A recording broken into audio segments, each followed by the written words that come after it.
Buenos días a todos. Empezamos ya con la tercera y última sesión. Desgraciadamente, sé que las echaréis de menos.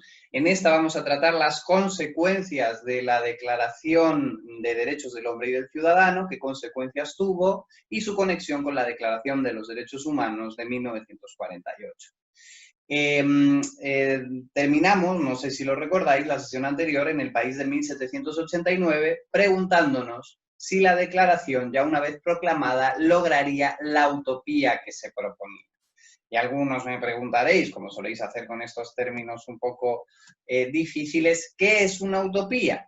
Bueno, para algunos es un sueño imposible de cumplir, una alucinación que no puede traer más que decepción u horror al mundo que intenta transformar. Para otros, más defensores de este concepto, las utopías son herramientas que sirven para imaginar futuros alternativos y tratar de transformar la realidad a mejor. No se trata de cumplir la utopía literalmente, pero sí de utilizarla para imaginar mundos mejores. El problema con los derechos del hombre y del ciudadano es que ni siquiera los revolucionarios franceses que los habían apoyado estaban muy de acuerdo respecto de las utopías que perseguían. Algunos, como Mounier y Lally Tollendal, simplemente querían una monarquía que compartiese el poder con algunos representantes de las élites, como sucedía en la Gran Bretaña del momento.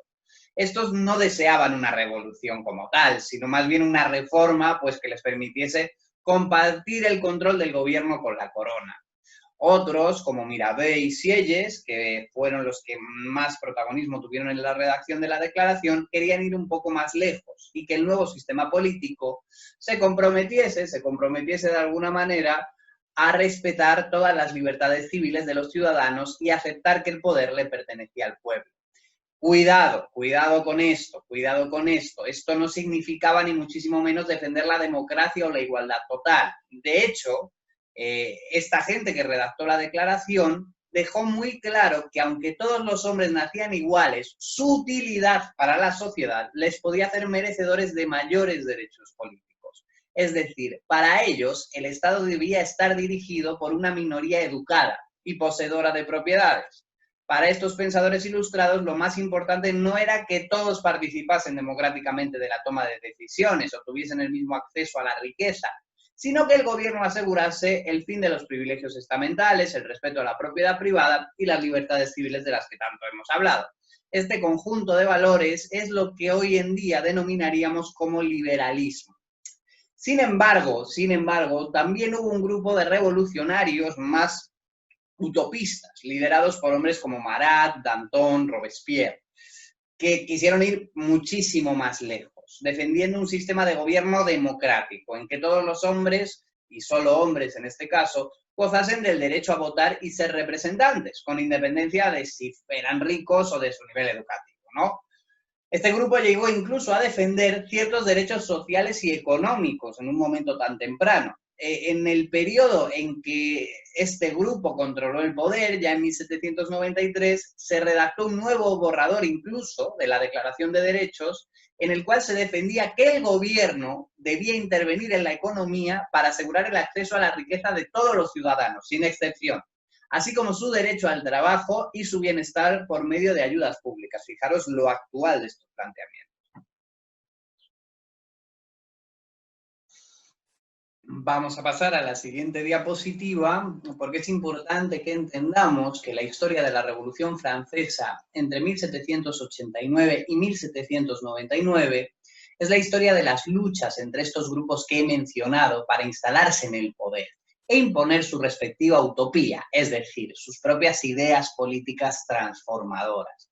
No tengo mucho tiempo para detenerme en esto, pero desde luego estos enfrentamientos se caracterizaron por periodos de enorme violencia. No sé si os suena un aparatito que inventó un cirujano que se llamaba Joseph Ignace Guillotin. Este, que era diputado en la Asamblea Nacional en 1789, les propuso a sus compañeros la utilización de un instrumento inventado por él mismo y que llevaría su nombre, la guillotina.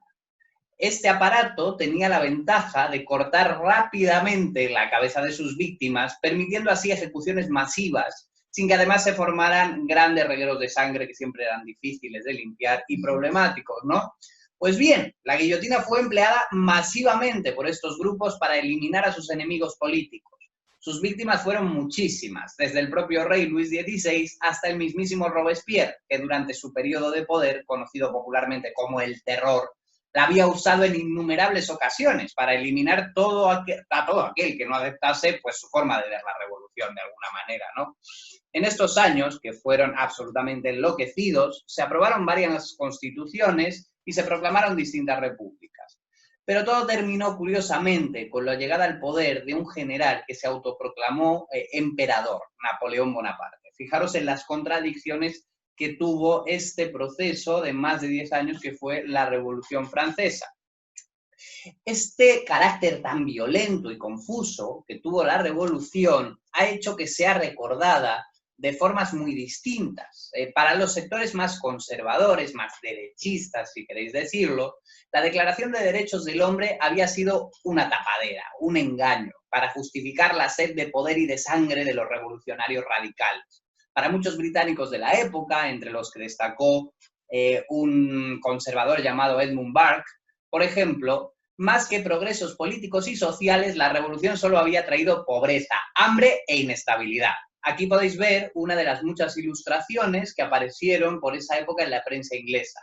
Podéis apreciar que se representa a un revolucionario francés pues absolutamente miserable y hambriento, que tiene enfrente a un inglés que, aunque no tiene tantos derechos como el francés, se encuentra gordo y satisfecho.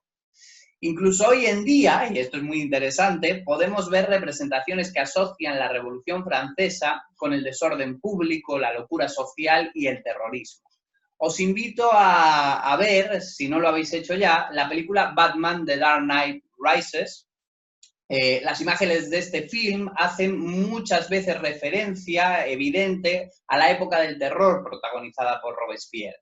Y el malo, Bane, es representado como un farsante que utiliza la reivindicación de los derechos del pueblo para imponer su poder absoluto, ¿no?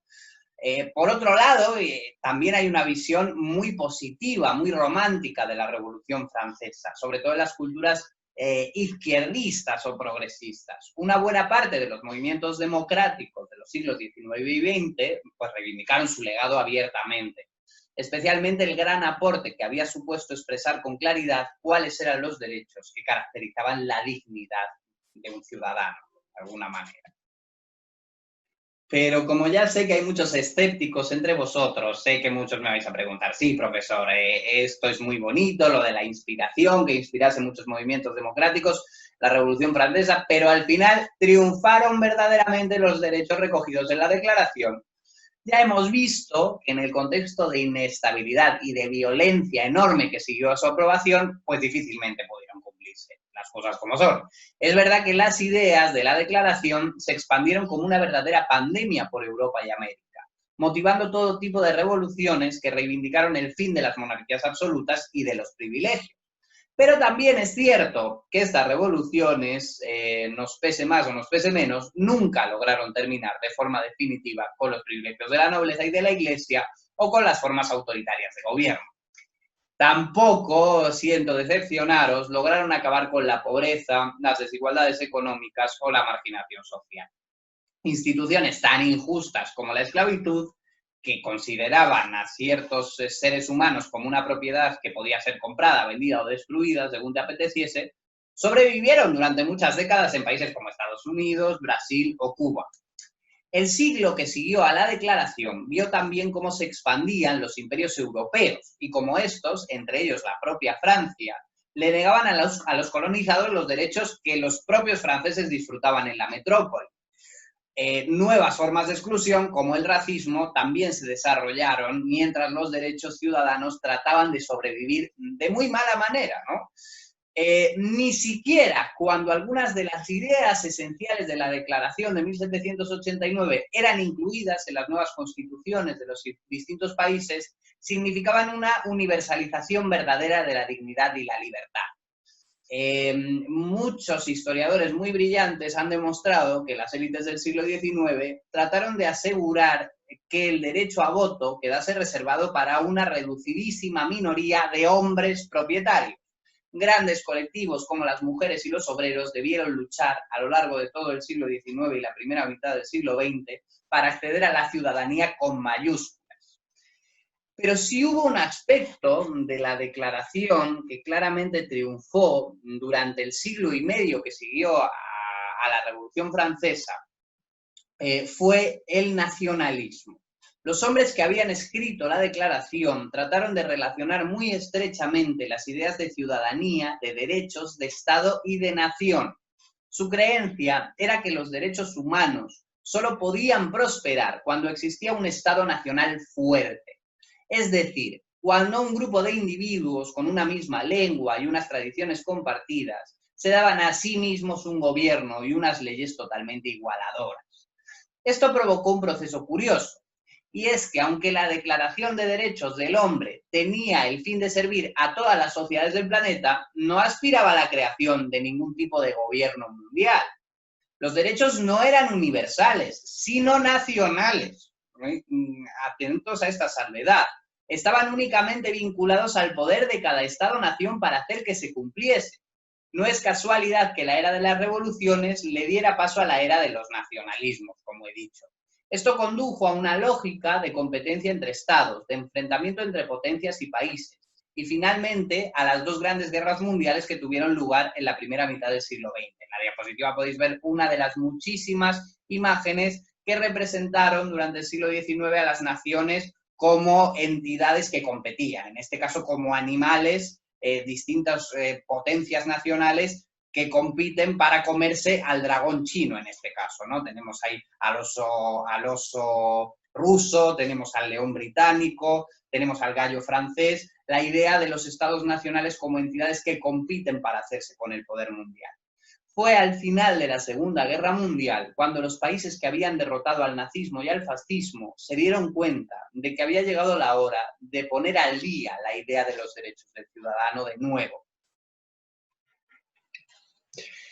Y vamos ya con la última diapositiva de todas las presentaciones. En este contexto que os estoy describiendo, la recién creada Organización Mundial de Naciones Unidas, la ONU, aprobó en 1948, como ya hemos dicho antes, la Declaración Universal de los Derechos Humanos. Muchos de los artículos de esta declaración, que podéis consultar en Internet, estaban abiertamente inspirados e incluso copiados de la Declaración de Derechos del Hombre y del Ciudadano de 1789. El objetivo seguía siendo proteger la dignidad de los individuos, reconociendo su condición de iguales y su acceso compartido a los derechos políticos, civiles y también sociales.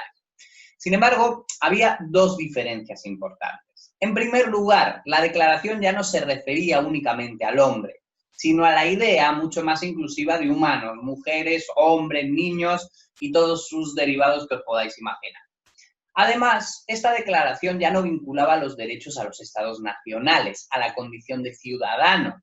La idea era que por el solo hecho de haber nacido, un ser humano debía ver sus derechos fundamentales protegidos por las leyes internacionales, por el derecho internacional.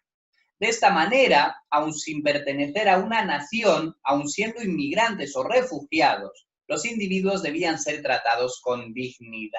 ¿Os acordáis de ese término que hemos explicado en la primera sesión?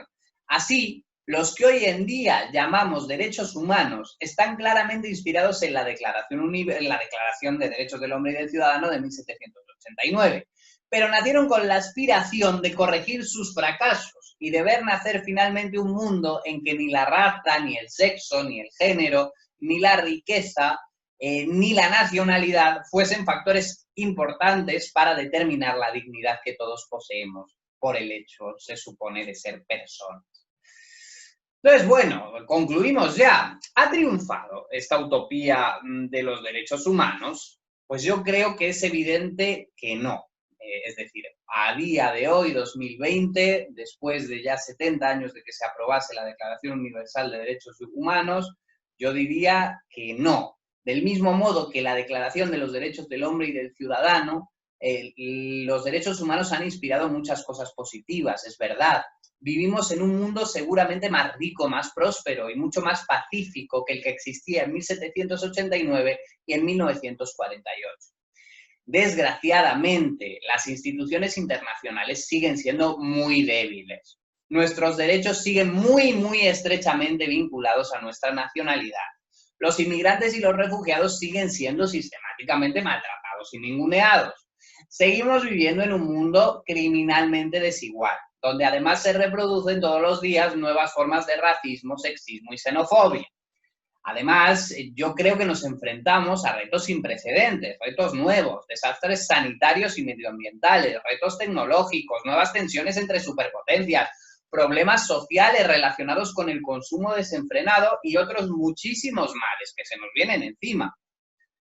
Que no cunda el pánico, ni mucho menos. Sería razonable plantear que pronto tendremos la necesidad de pensar de nuevo en qué consisten los derechos humanos y en cómo podemos garantizar su cumplimiento. La historia de los derechos humanos nos demuestra que las utopías son muy difíciles de cumplir, pero también nos demuestra otra cosa, que los seres humanos siempre somos capaces de imaginar futuros mejores para seguir, bueno, pues mejorando entre todos y luchando por el bien común. Así que ha sido un placer, tenéis mi correo en la presentación, si tenéis cualquier duda o queréis cualquier libro que os ayude a completar la información que aquí aparece, solo tenéis que contactarme, por favor, hacedlo.